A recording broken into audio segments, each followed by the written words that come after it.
Hey everyone, welcome to today's video. Welcome to the Gaming Daddy channel. Thank you so much for tuning in.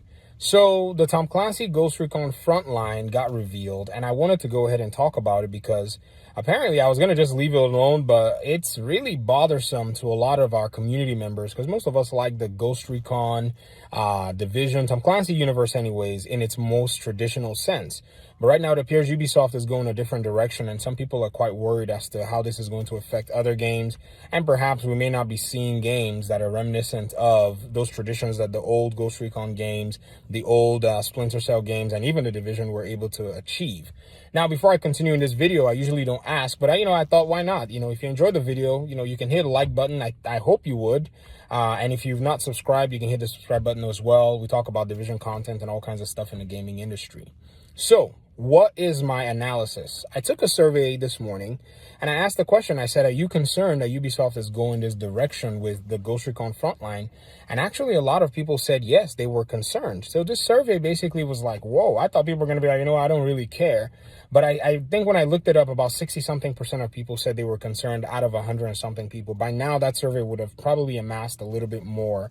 And I think the trend is just showing people don't necessarily, for the most part, enjoy that, Ubisoft is trying to take the Tom Clancy name and chop it up. Here's my analysis. I say one thing. Don't bother about it.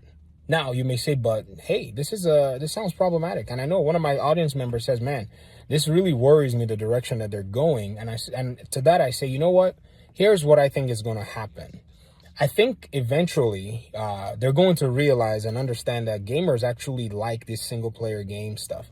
Now, I say realize, but I say, let me be more specific. I think they're going to realize that within the Tom Clancy universe, the bulk community of gamers actually do like the traditional single player aspect of things. What's going on is they saw that Rainbow Six Siege money. I don't know if you guys know, that game made them almost 2-point-something billion, maybe euros or so. That's where they're going to. They're thinking that, okay, because they were able to achieve this with Rainbow Six, they probably now can take the other Tom Clancy names and try to replicate what's going on in the other first-person shooter genres, Battlefield, 100-player Warzone type, drop in, and this is exactly what it is that they're trying to do.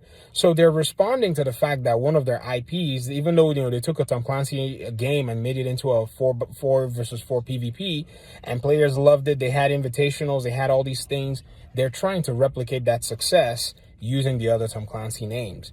And I think they also realize that the bulk part of their money comes from the single player games as well. That's why they still have Assassin's Creed. That's why they still have Far Cry.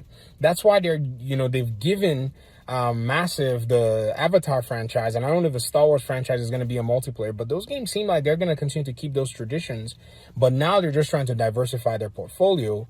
But I think what's going to happen is it's probably going to backfire more than they actually did think that, it would. And here's the thing.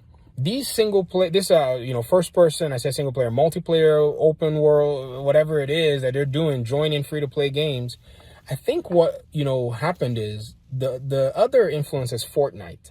Nobody saw Fortnite doing as well as it did. Maybe Epic Games themselves saw Fortnite doing as well as it did. In fact, I have a community member here that actually did some, I would say, third-party work or so with some of the Fortnite people. And he told me that when they were recording, some of the assets and stuff, that the developers knew that they were onto something. This is before Fortnite kind of became a big deal.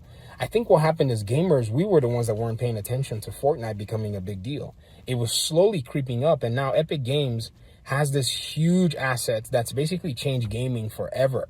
For those of you who are in development, who are into Unreal Engine, you see how Epic Games gives away free stuff all the time. They just are like, oh, here's this amazing thing that will cost you hundreds of dollars. You can have it for free. They give out free games all the time. Part of it is their profits that they're making from Fortnite, as well as the engine profits. So I think this is what we're seeing, that Fortnite affected the gaming industry so much. A lot of these other companies started trying to bring out the free-to-play games and all the other models. But I think Ubisoft probably maybe caught on perhaps somewhere around Apex Legends.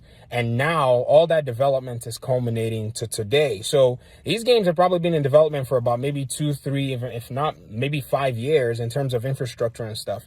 And we're all seeing them now. So it feels bothersome that all of it is showing up right at this moment. To that I say, don't worry about it. By the time they finally pursue these avenues, they start to make money, they're going to realize that a lot of their player base are probably not going to be engaging it. I'm not a Rainbow Six PvP player. I'm not going to play Frontline. I don't think I'm going to play X Defiance. There's nothing that was appealing to me in that game. And so I'm just going to stick with the single player games. And if they make them for me, then sure. Now, even if Ubisoft decides that they're not going to do it anymore, even if they say, we're not going to make any Tom Clancy third person single player, no Splinter Cell for you, no Division for you, do you know what's going to happen? Someone else is going to make it.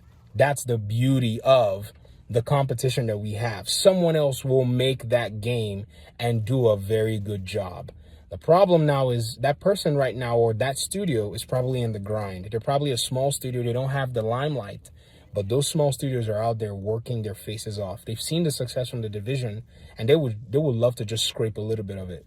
But again, this is 40 million players we're talking about on the Division ecosystem. No company will be that stupid, but you never know. I've seen decision makers basically throw away the bag, so we may have that going on, but I don't think Ubisoft is going to just abandon their single player IPs, especially just the Division, because that's the one we know. So it's not a big deal. Let it go, leave it alone. They do what they're doing. They think they're chasing the money, but at the end of the day, we'll see how this all plays out, and how it works out for them. Because if you're not going to play it, then awesome. You're speaking and saying, I don't want this. And perhaps they'll probably hear your own thoughts. And then they'll probably say, you know what? Maybe we need to channel this to, Call of Duty Modern Warfare people, do their thing. And then we're going to make these guys their own Ghost Recon single player experience. They're going to love it. They're going to buy it. Talk to you guys in another video. Thank you so much. Peace out.